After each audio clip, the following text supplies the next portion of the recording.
What is up, guys? My name is Lex. Today we're playing 5-10 no limit and 10-25-50 no limit. It is a massive game with huge pots. Let's get started. First hand here, playing 5-10. It's 1:06 p.m. We're in the big blind with ace king of hearts. We're playing about 5-handed right now. Under the gun raises. I 3-bet to $125. My hand is super strong.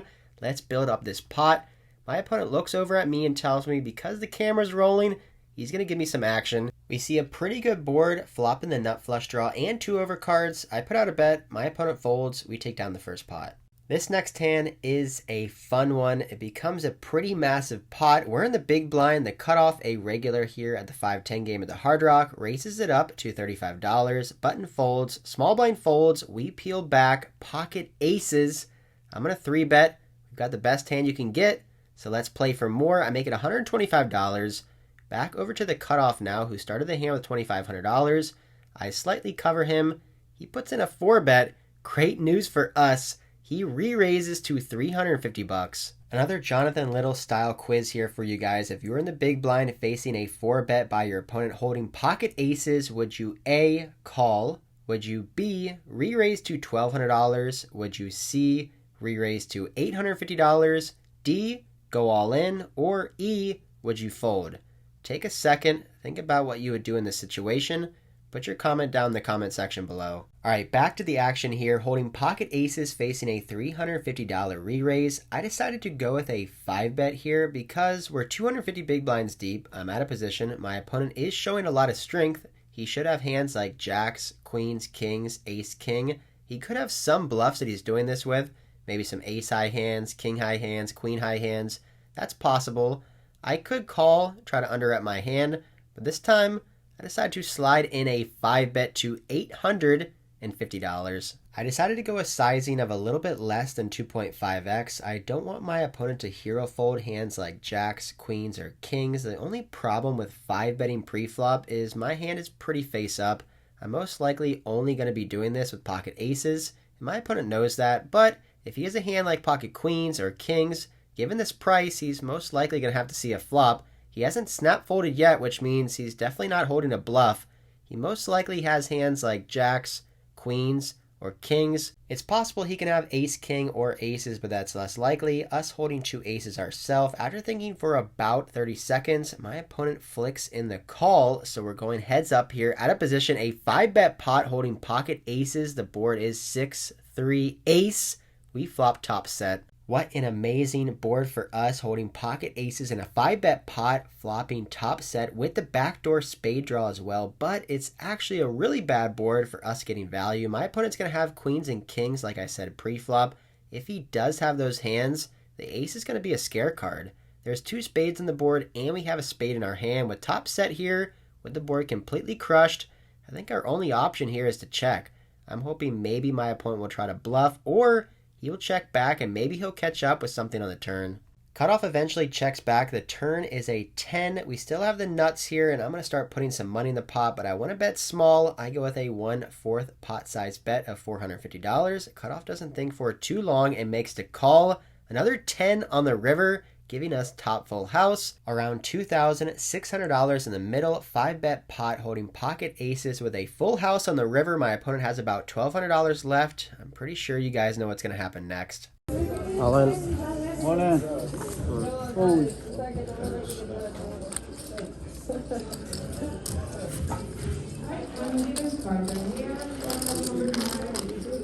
Alright, but that's kind of 1. We got maybe It's now 3:19 p.m. The floor calls a new 10-25 game. I go over, get seat number 2, buy in for $5,000. The table lineup is actually pretty bad. There's 6 other professional players and then 1 action player here for fun. Let's try to run good. Let's see what happens.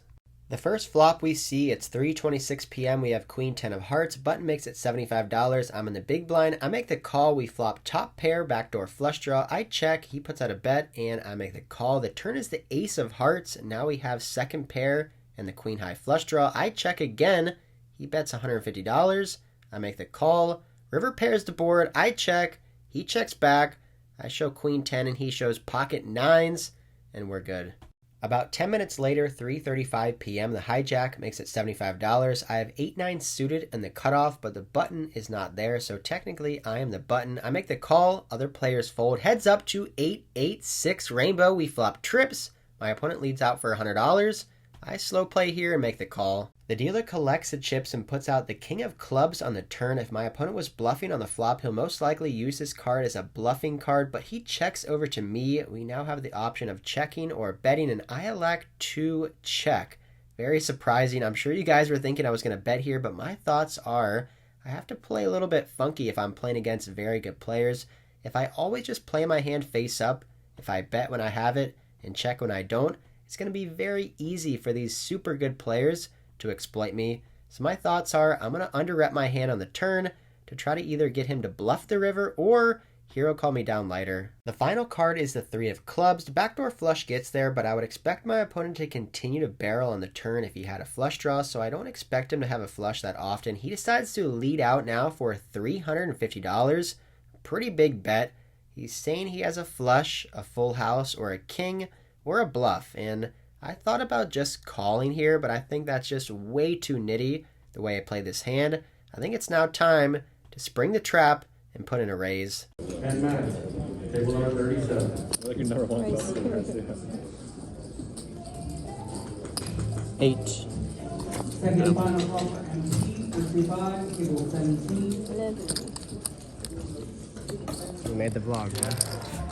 I raise to 1,150. My opponent snap calls on the river. Looking back, given the fact that he snap called so quickly, we could have gone bigger, but can't be greedy. We end up taking down a decent pot here. Our stack has grown now to close to $7,000. We ran good at the 5-10 game and now starting off pretty good at the 10-25 game. It's now 3:50 p.m. I have king 10 of hearts under the gun. I raise 3x, $75. The cutoff makes the call, who's the only player at the table who's not playing poker for a living. We go heads up, out of position to 8-9 deuce, 1 heart. I would c-bet this board a lot of the time, but because the 8 and the 9 are pretty connected, he's going to have so many hands that are just not going to fold to a bet. All sorts of straight draws, gut shots, single pairs, over pairs, under pairs, so I decide to check. He bets $125 with backdoor straight draws, flush draws, 2 overcards. I make a float out of position.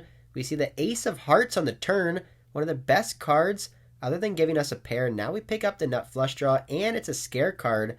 I decide to lead out here for a $225 bet. If he took a stab on the flop with pocket 5s or pocket 6s, he may fold now, given the fact that the turn is an ace. If he does have a straight draw or a gut shot, we're actually ahead here with our king high. He pretty quickly makes the call. We're going heads up to the river looking for a heart, but we do not get it.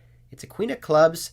We're stuck here with king high. Should we bluff or should we give up and check? There's definitely merit to both options. Reason for bluffing here is that I could potentially get him off a single pair hand like an 8 or a 9. This is another scare card on the river, another card over his potential pair. We have a 10 in our hand, so we definitely could have jack 10. We could have slow played a set here potentially sometimes. Reasons for checking and giving up is that this card could connect with him. He could have queen 9, queen 8. He could have jack 10 himself. He's also a billionaire and doesn't like to fold. So eventually I decide to check, and he checks back. I tell him I have king high, and he shows me 9 deuce of hearts for 2 pair, and that's going to take it down. Imagine a nice little 6 of hearts there on the river, flush over flush. We probably would have doubled up our entire stack. Moving on now, it is 4:04 p.m. We decide to make the game 10-25, mandatory $50 straddle under the gun. Under the gun plus 1 raises to $150. I call next to act with ace king offsuit. We go heads up to the flop. We see a board of ace, 3 deuce, 2 diamonds, 1 club. We flop top pair, best kicker. My opponent leads out for a small bet, only $75. We slow played pre-flop, just calling with ace king. Now we most likely have the best hand. I don't expect him to be raising under the gun plus 1 with pocket 3s, pocket deuces, or 4-5 suited. So I'm going to raise this one up right away, trying to get value from weaker aces or flush draws. I make it $225. My opponent in under the gun plus 1 puts in the chips for a call. We're going to the turn, which pairs the board. It's a 3 of clubs. Now 2 flush draws on the board. He checks over to me, Let's continue to put some money in here. I make it $600 now. My opponent doesn't think for too long and makes the call, so I put him on a hand like the nut flush draw or a hand like ace queen or ace jack. So we're looking to fade on the river, which we do. It's a 7 of spades. It really should not improve him at all. He checks over to me. Now I have to figure out what we want to bet. I will be honest with you guys, I'm really not comfortable playing these stakes yet. I've only played 10, 25, 50 one time in Texas and then one other time down here in Florida. So this is only my third time playing a game this big. These pots get pretty big. The bet sizings get large as well. It's 5 times bigger than the normal game I play every day here at the Hard Rock. So part of me wants to just check back, take my ace king to showdown. Afraid he's got me beat here, but there's just no way I can do that.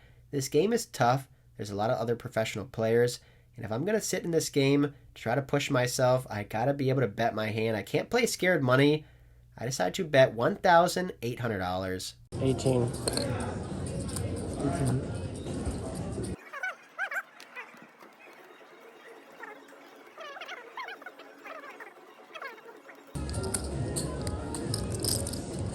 Eventually my opponent folds. The chips are being pushed in our direction, which is good. We're taking a shot at a bigger game. Things have been going pretty well so far, making some hands, getting paid off, not running bad, but that could change. This game is huge. Things can happen pretty quickly. Our stack is over $7,000 now, but leading into the next hour and a half, we play a bunch of hands and really just cannot get anything going. We tried to bluff a couple times. It didn't work. We don't connect to any boards, and we end up losing about $1,000 worth of our profit before this hand comes up with the action player at our table. He raises on the button to $150. I have king 10 offsuit in the straddle. I make the call. Heads up to a 10 high board. We make top pair. I check and flow. He fires out a pretty big bet, $250. Top pair. Can't do anything here but call, which is what I do. We see the 3 of hearts on the turn. I check over to him again, and he fires out big again. A $700 bet. I'm actually not feeling too great with my hand. We do have top pair, but he is betting big on the flop and then now big again on the turn. We're losing to a bunch of hands. Over pairs, aces, kings, better tens, ace 10, 5-6 for a straight. He could have any 2 pair on this board. He caught us earlier with 9 deuce suited. He could have some sets. He could possibly be doing this with a flush draw that he has on the flop, maybe ace x of spades, king x of spades. I don't think I can fold just yet. I want to see what happens here on the river. So I put in $700. Pretty sizable pot already now. Going to the last card, which is the deuce of clubs. My hope now is that I check to him, and if he was bluffing, he'll check back, and our 10 is good. If he does have a weaker 10, like 9, 10, or jack 10, I actually don't see him betting here on the river after I call him twice. He knows I'm a tight player. So I check and flow, seeing what he's going to do, and checking is not what he's going to do. He throws out $2,000, 2 pumpkin chips right in the middle, and we are in a nasty spot. To recap the action here, my opponent raised on the button. We called in the straddle. We flop top pair. I check call a $250 bet. The turn is a 3. I check call a $700 bet, and the river is a deuce. The front door flush misses. I check, and he leads for $2,000. What should we do here with our top pair? We are beating all of his bluffing hands like ace x of spades, ace king of spades, king queen of spades. Maybe he's just going crazy with a hand like ace jack, but that's a little unlikely. Like I said before, we're losing to so many value hands he can have. Over pairs, sets, 2 pairs, straights. So after thinking for about 2.5 minutes, I decide to make a fold, and he doesn't show right away, but later he told me he had pocket aces, and he put me on queen 10, so he made a good read, and I guess we made a good fold. Somewhat of an unfortunate last 2 hours there where we were up over $2,000, but we spent about 90 minutes folding, whiffing boards, and bluffs not working, and then we lost another $1,000 there with top pair. Maybe we made a good fold, but we really never know. It's now 6:20 p.m. This is our last hand we play for the night. We've been playing for over 5 hours. We're under the gun +1. It's a straddle pot. I raised to $125. Under the gun, $50 straddle makes the call. We flop a flush draw and 1 overcard. I bet, my opponent calls. We bink the flush right on the turn. 6 of diamonds. He checks. I bet small. This time he folds.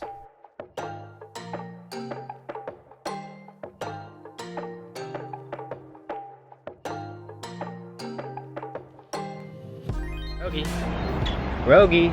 Rogie. Here we go. Go.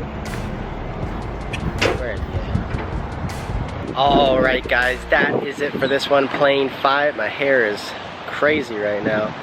Playing 5, 10, and 10, 25, 50 at the Hard Rock. Pretty swingy day to be honest. Started off there, pocket aces, 5-bet pre-flop, hit top set, doesn't get too much better than that.